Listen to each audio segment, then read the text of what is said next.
आपने भगवान शिव की 12 ज्योतिर्लिंगों के बारे में तो सुना ही होगा। वह सभी ज्योतिर्लिंग भारत के अनेक प्रदेशों में स्थित हैं। पुराणों में इन सभी ज्योतिर्लिंगों के महात्म्य तथा प्राकट्य का वर्णन मिलता है। दोस्तों, शिव पुराण के कोटि रुद्र संहिता में सोमनाथ को सर्वप्रथम ज्योतिर्लिंग कहा गया है, जो कि गुजरात राज्य के एक क्षेत्र सौराष्ट्र में स्थित है।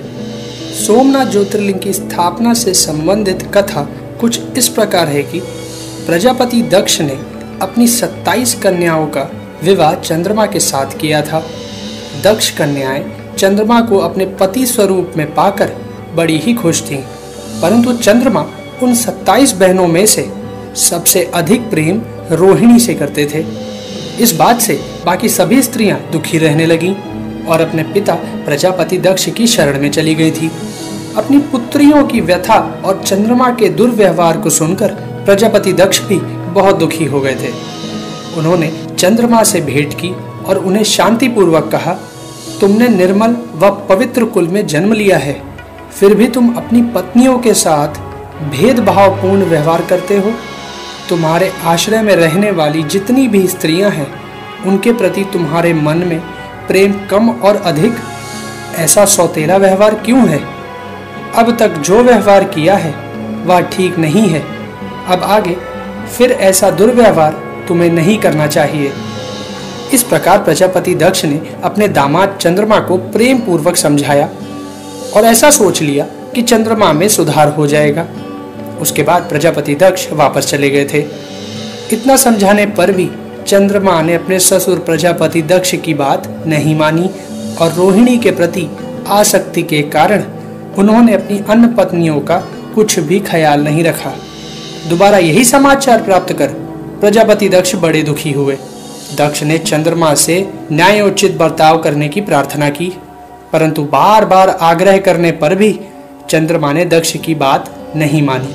तब उन्होंने उसे श्राप दे दिया, मेरे आग्रह करने पर भी तुमने मेरी अवज्ञा की है, इसलिए तुम्हें क्षय रोग हो जाए।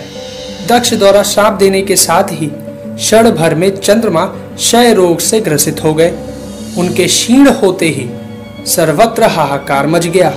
सभी देवगण तथा ऋषिगण भी चिंतित हो गए। तब सहायता के लिए सभी देवगण ब्रह्मा जी की शरण में गए। ब्रह्मा जी ने उनसे कहा कि जो घटना हो गई है उसे तो भुगतना ही है, क्योंकि दक्ष के निश्चय को पलटा नहीं जा सकता है। परंतु एक उत्तम उपाय है। अगर चंद्रमा देवताओं के साथ कल्याणकारक शुभ प्रभास क्षेत्र में चले जाएं और वहां पर विधि पूर्वक मृत्युंजय मंत्र का अनुष्ठान करते हुए श्रद्धा पूर्वक भगवान शिव की आराधना करें और अपने सामने शिवलिंग की स्थापना करके प्रतिदिन कठिन तपस्या करें, और जब इनकी आराधना और तपस्या से भगवान भोलेनाथ प्रसन्न हो जाएंगे तो वे इन्हें क्षय रोग से मुक्त कर देंगे।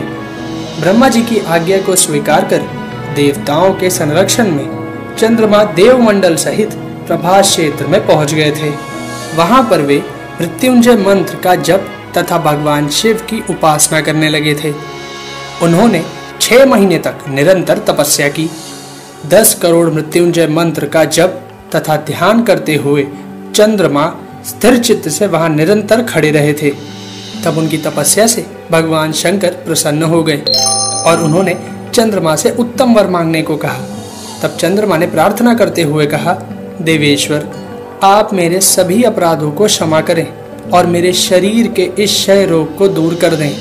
तब भगवान शिव ने कहा कि चंद्रदेव, तुम्हारी कला प्रतिदिन एक पक्ष में क्षीण हुआ करेगी, जबकि दूसरे पक्ष में प्रतिदिन वह निरंतर बढ़ती रहेगी। इस प्रकार तुम स्वस्थ और लोक सम्मान के योग्य हो जाओगे। तब उन्होंने भक्ति भाव पूर्वक शंकर की स्तुति की। ऐसी स्थिति में निराकार शिव उनकी दृढ़ भक्ति को देखकर साकार लिंग रूप में प्रकट हुए और संसार में सोमनाथ ज्योतिर्लिंग के नाम से प्रसिद्ध हुए। दोस्तों, वहीं पर सभी देवताओं ने सोमनाथ कुंड की स्थापना की, जिसमें भगवान शिव और ब्रह्मा जी का सदा निवास माना जाता है।